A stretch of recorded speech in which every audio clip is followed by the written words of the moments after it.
Hello, Galaxy! I'm Chris Pirillo, and you're watching the Locker Gnome Daily Report, or TLDR for short.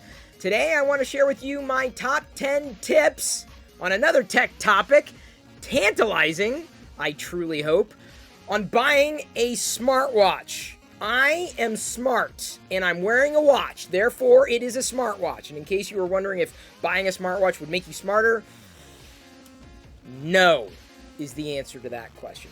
I don't even think I'm all that smart. But I figured I would share this list with you to potentially help you narrow down the field if you were considering buying a smartwatch. The first tip I have is don't overspend. Now, I know you're looking at all the prices going, oh, $100, well, that's pretty cheap. No. My smartwatch cost about 25 bucks. 25 bucks. And I've been wearing it for months. And it does pretty much everything I need a smartwatch to do. Me, personally.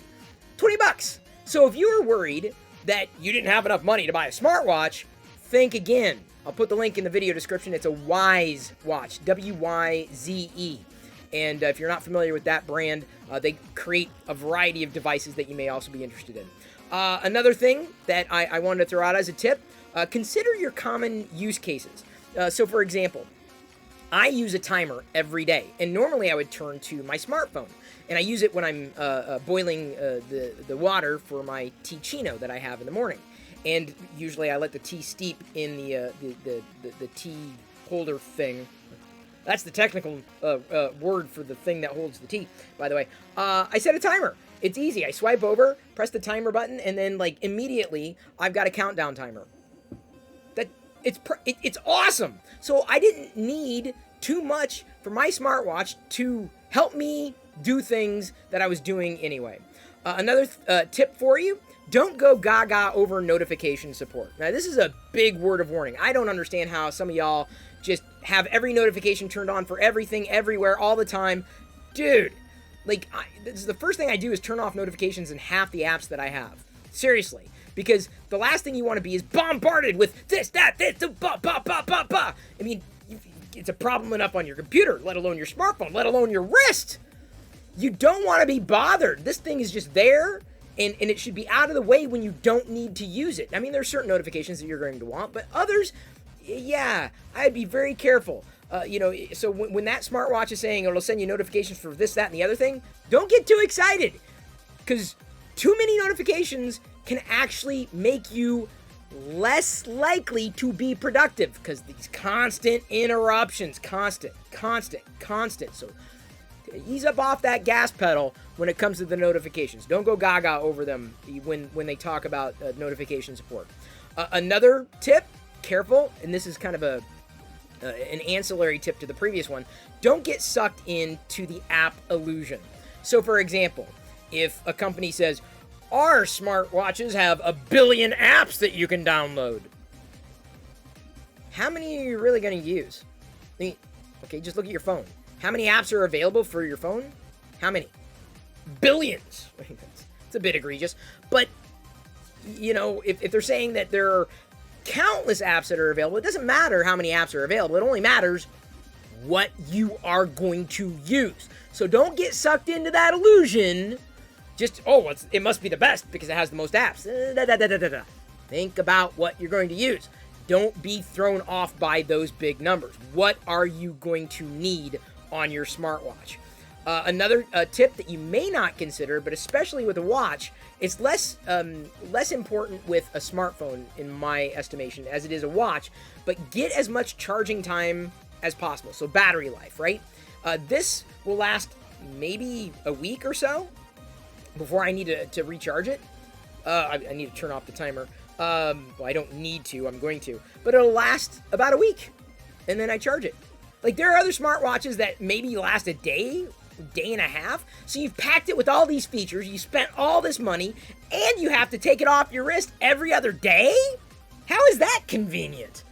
Let me tell you, like, a week is right around the right time that I've found that it's not inconvenient, where I can take it off, not have to worry about it, because I use this to track sleep. I use this to track my heart rate. I use this to track everything that I look to track, including my steps.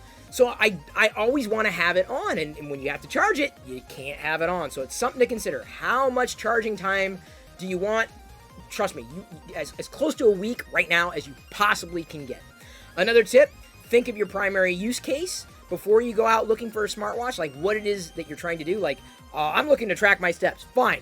That's your feature. That's the number one feature you absolutely must have, and then pivot around that. Don't get sucked in necessarily by the style or the design, which I know is the antithesis. Well, it's a watch. It's an accessory. It's supposed to look good.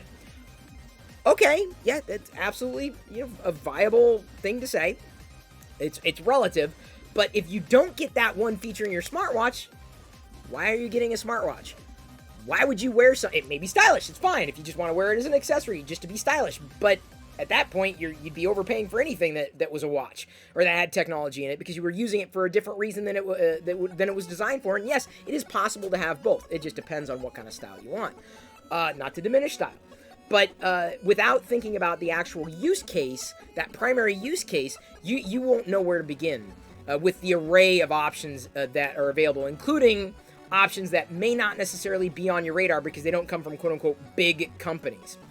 Another thing that I would recommend as a tip for buying a smartwatch, pay attention to fluidity. This is a big deal for me, and I know a lot of you don't really care about the fluidity of a screen, but let me tell you, it matters. It matters on a tablet, it matters on a phone screen, it matters on a computer screen. The higher refresh rate, the better.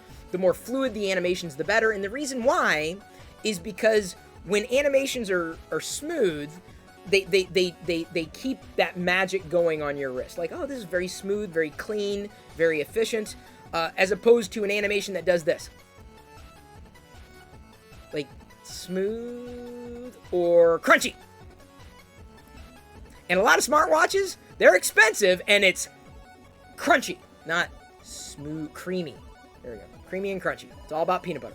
I like my smartwatch because it doesn't have animations. So it's creamy because the animations don't exist. I'm like, yay!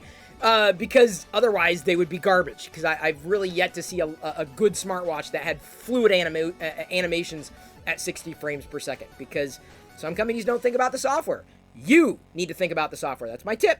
Another thing to consider, a tip, look to see if there's an accessory ecosystem. This is probably important if style is important to you and you want to swap out your bands. Me, personally, black, like gray, like monochromatic. This is it. I'm good to go, right? I don't need anything more than this apart from this strap. I'm vegan, so it's usually not, well, never leather. Definitely not an animal product, but it's usually something like a silicone strap that fits really well. It's very comfortable. It's not agitating at all.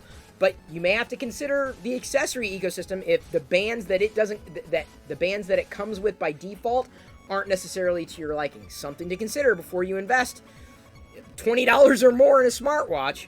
Another tip, take note not just of the best price, which I know you're all about, oh, I gotta get the best price. Yeah, for sure, don't get me wrong. But the return policy is also important. There are many times that I bought a gadget thinking, oh yeah, I'm gonna use this gadget, and I get it, and I'm like, there's no way. And then like, you know, I'll try it, but I gotta know how long I can try it for. And the longer you can try it without having to return it, the better off you're going to be able to make an informed decision of whether or not you're going to be able to live with the shortcomings of the device that you choose. And yes, the device that you choose, this spans categories, is inevitably going to have a compromise one way or another. Or maybe it's perfect, great, then you get to keep it. But keep in mind what that return policy might be. And then the last tip, and this kind of goes back to one of the first things I said, just because you have a smartwatch doesn't necessarily mean you're smarter. Just because you buy this because you think it's going to make you more healthy, no, that's not how it works. I've seen so many people, oh, I'm going to buy a smartwatch. No. This is just going to tell you what's going on, right? Doesn't make you more healthy. Wearing this doesn't make you healthier than you are by not wearing it. Like, I'm just as healthy as I was when I was wearing it, okay? So don't buy it thinking you're going to be more healthy. Change your outlook. Then you can become healthier, right? You got to change your patterns, change your behavior. Then your actions will come. That's how you get, to be more healthy. Not because you buy a health tracker, not because you buy a smartwatch to help you monitor your health goals. You got to change your mind before you change your wrist, which I did. I changed my wrist.